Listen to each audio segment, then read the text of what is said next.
দিচ্ছে। দাঁড়াও।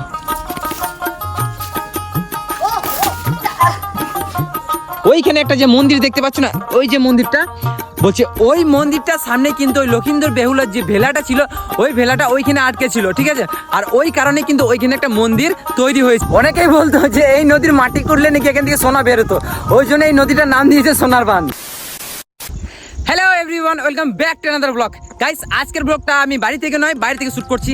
তার কারণ হচ্ছে সকাল সকাল একটা প্যাসেঞ্জার আমাকে ফোন করেছিল, তাই আমি বেরিয়ে গিয়েছিলাম। তাই আমি ভাবলাম যে এত সুন্দর যখন একটা জায়গায় আমি এসেছি, তখন এইখান থেকে ব্লগটা স্টার্ট করি, যাতে এই সুন্দর জায়গাটা আমার সাথে তোমরাও দেখতে পাও। তো চলো তোমাদেরকে দেখাই এই সুন্দর জায়গাটা। দেখো, ওয়াও, কি লাগছে বলো।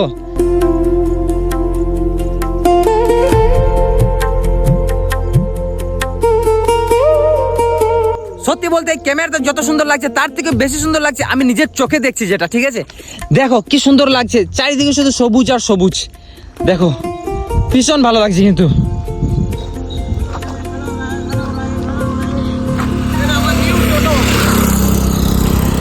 ভীষণ ভালো লাগছে সত্যি বলতে, অসাধারণ। কে বলেছে আমাদের বীরভূম সুন্দর না? বীরভূমকে সুন্দরভাবে দেখার জন্য সুন্দর চোখ দরকার হয়, ঠিক আছে। চারিদিকে দেখো, বিশেষ করে এই বর্ষার সময় যখন জল হয়, তখন এই গাছপালাগুলো যখন জল পায় না, তখন এই বর্ষায় এই গাছপালাগুলো সবুজ হয়ে ওঠে। আর এই সবুজ হওয়ার ফলে কিন্তু আরো সুন্দর দেখায়। দেখো যেদিকে ক্যামেরা ঘোরাচ্ছি সেই দিকে সবুজ আর সবুজ, সবুজে ভরা আমাদের এই বীরভূম। কি সুন্দর লাগছে, ও মনটা ভরে গেল সত্যি বলতে। গাইস, এইখানে আমরা যখন ছোট ছিলাম তখন আমাদেরকে একটা গল্প বলতো, মানে আমার একটা দাদা ছিল, ঠিক আছে। গল্প বলতে বলতে এই যে নদীটা তোমরা দেখছো, এই নদীটা মানে তোমাদেরকে বলেছি লক্ষিন্দর বেহুলার গল্প শুনেছো? লক্ষিন্দর বেহুলা যে নৌকাতে, তার যে নৌকাতে মানে ভেসে এসেছিল না, ও আমাদের দাদা বলতো যে এই যে নদীটা আছে না, এই নদীটার নাম হচ্ছে সোনার বাঁধ, ঠিক আছে। আর এই সোনার বাঁধ হয়ে কিন্তু লক্ষিন্দর বেহুলার যে ভিলাটা, সেই ভিলাটা কিন্তু এই হয়ে ভেসে গিয়েছিল। আর ঠিক ওই জায়গায় মানে সামনে ওইখানে একটা যে মন্দির দেখতে পাচ্ছ না, ওই যে মন্দিরটা বলছে, ওই মন্দিরটার সামনে কিন্তু ওই লক্ষিন্দর বেহুলার যে ভেলাটা ছিল, ওই ভেলাটা ওইখানে আটকে ছিল, ঠিক আছে। আর ওই কারণে কিন্তু ওইখানে একটা মন্দির তৈরি হয়েছে, ঠিক আছে। তবে এটা ওর মানে ফালতু গল্প ছিল, ঠিক আছে, একদম মানে নিজের বানানো একটা গল্প, যেটা আমরা ছোটবেলায় বিশ্বাস করতাম, কিন্তু তারপর বড় হওয়ার পর ওটা আর বিশ্বাস করতে পারিনি। তার থেকেও বড় কথা হচ্ছে বলতো এটা সোনার বাঁধ কেন দিয়েছে। অনেকেই বলতো যে এই নদীর মাটি করলে নাকি এখান থেকে সোনা বেরোতো, ওই জন্য এই নদীটার নাম দিয়েছে সোনার বাঁধ। কি আজব কথা ভাইরে। তবে সত্যি বলতে অসাধারণ লাগছে, সত্যি বলতে নিজের চোখে যেটা দেখছি না, দারুণ লাগছে। চলো তোমাদেরকে পুরোটা দেখানোর চেষ্টা করি, ঠিক আছে, চলো।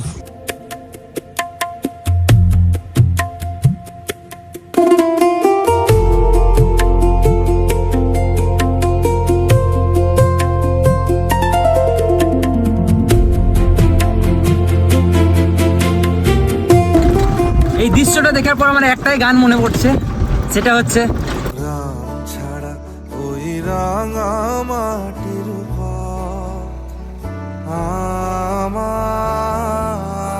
আমার মন এত সুন্দর একটা জায়গা তোমাদের কেমন লাগলো অবশ্যই কমেন্ট করে জানিও। তো চলো এখন আমি বাড়ি যাই।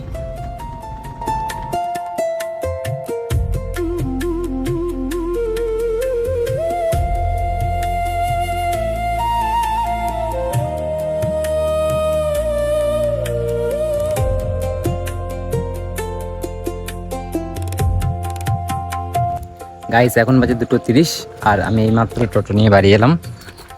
আর আসার সময় প্রিয়ার জন্য 1 কিলো আম নিয়ে এসেছি। এই যে ডাক্তার প্রিয়াকে বলেছে সিজন ফল খেতে, আর এখন আমের সিজন চলছে, তাই ওর জন্য আম নিয়ে এসেছি, প্রত্যেকদিন একটা করে খাওয়ার জন্য। চলো।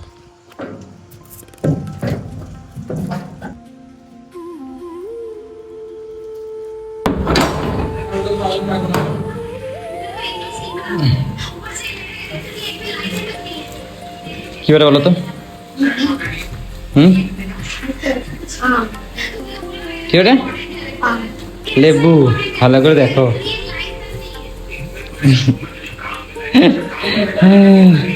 খেতে বসেছো?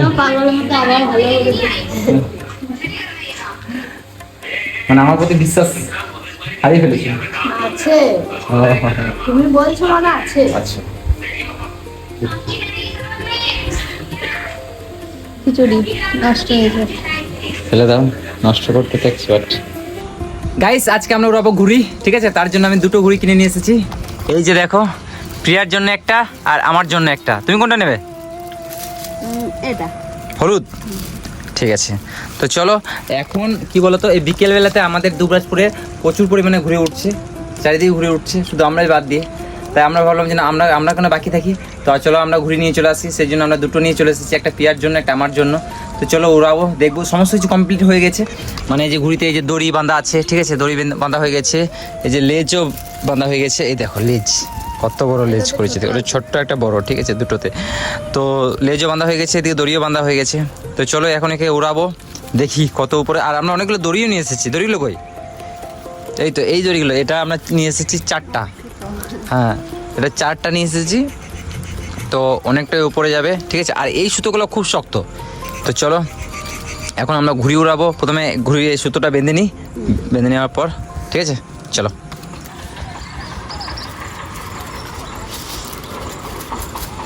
গাইজ আমরা ভাবছি ঘুড়ি উড়াবো, কিন্তু এক ফোঁটা কিন্তু হাওয়া দিচ্ছে না, ঠিক আছে? গাছের পাতাগুলো দেখো মনে হচ্ছে যেন থমকে দাঁড়িয়ে আছে আমাদের জন্য। মানে তোর কাছে ঘুড়ি উড়াতে এসেছিস, উড়াতেই দেবো না।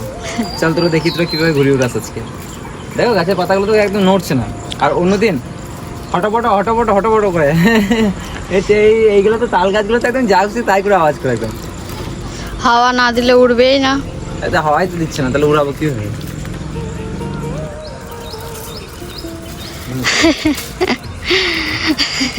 ও নিজেই ঘুড়ির সাথে ঘুরছে, তা ঘুড়ি উড়ছে না। ঘুড়ি উড়বে না, ঘুড়ি শুধু ঘুরবে। ঘুরবে। ঘুড়ি না রকেট ওড়াচ্ছে? হ্যাঁ? আমরা পেপার বানিয়ে রকেট উড়াতাম, ওইভাবে উড়োচ্ছে।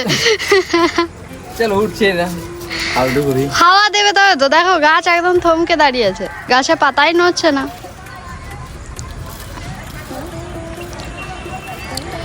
উড়বে না, হাওয়া দিলে তবেই উড়বে।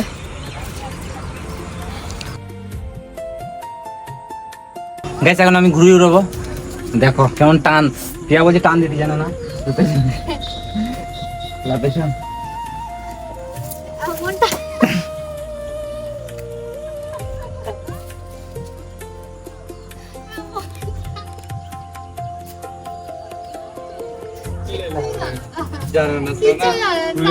ও ঘুড়িটা উড়ুতেই পারছে না ঠিকভাবে।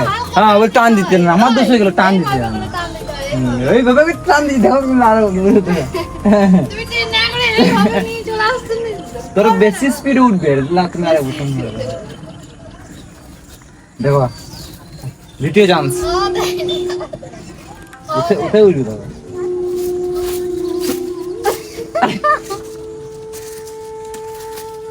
দেখো আর দিন উঠবে না,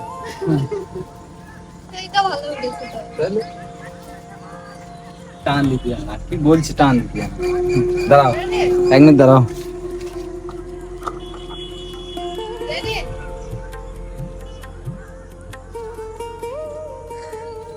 গাইস তৃতীয় চান্স, মানে দুবার তো উঠলো না, হালকা করে হাওয়া দিচ্ছে। ছাড়াও।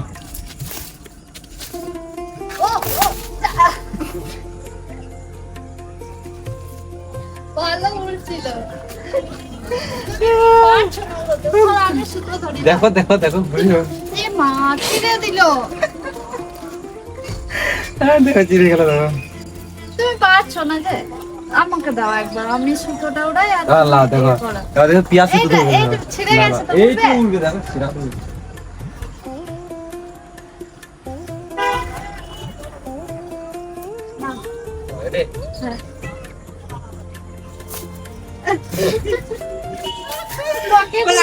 টানতে জানো না, এইভাবে কি উড়বে? উপর দিকে দাও। টান মারতে হবে তো ঠিক হবে, এবার টান মারতে হবে।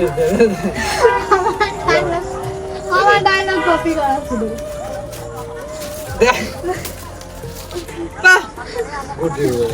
গাইস একটা ঘুড়ি ছিঁড়ে গেছে, আর এই একটা ঘুড়ি আছে, এবার এটাকেও ছিঁড়তে হবে। পারবে তো ছিঁড়তে? এবার ছাড়ো। এই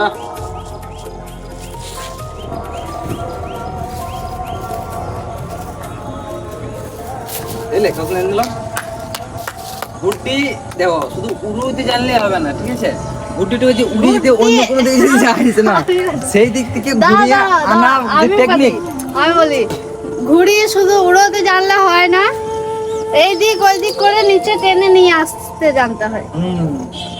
যেদিকে করুক নিয়ে আসতে জানতে সামনে হয়। নিয়ে আসতে হবে। সামনে নিয়ে এইটি হচ্ছে আসল ট্যালেন্ট ঘুড়ি ওড়ানোটা ট্যালেন্ট না, হাওয়াতে ঘুড়ি ওড়াতে তো সবাই পারে।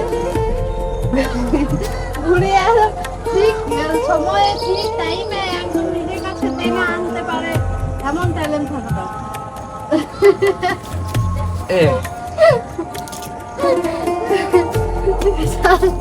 বিশাল টান দিতে পারছিলাম না আমি।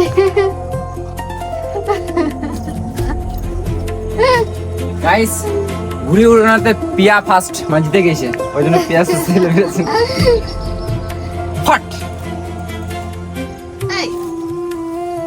গাইস এখন সন্ধ্যাবেলা হয়ে গেছে আর সন্ধ্যাবেলায় পিয়াকে ছাদে থাকতে নেই বাইরে থাকতে নেই আমি অনেকক্ষণ আগেই বলেছি ওর এতক্ষণ মানে খেয়াল হয়েছে তো চলো এখন আমরা রুমে যাই গুড লাইক করো কমেন্ট করো শেয়ার করো সাবস্ক্রাইব করো